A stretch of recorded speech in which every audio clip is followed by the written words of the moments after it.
Long ago, on the banks of the sacred Saraswati and Sindhu rivers, a civilization blossomed. People built cities with wide streets, wells, and great baths. Farmers tilled the fertile soil, traders exchanged beads and spices, and craftsmen shaped beautiful pottery. As centuries passed, wisdom grew. The Vedas were sung beneath the open skies, filling the land with chants of knowledge. In forest hermitages, sages taught about dharma, yoga, and the balance of life. Great kingdoms rose, Maurya, Gupta, Chola, each leaving behind temples, art, and discoveries in science and mathematics.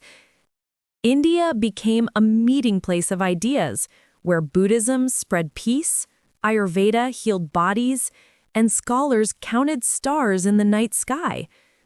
Through invasions and struggles, the civilization endured, carrying forward its spirit of unity in diversity.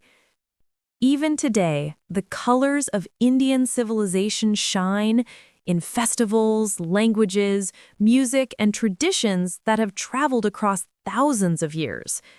It is not just a story of the past, but a living heritage that continues to breathe through every prayer, every melody, and every smile.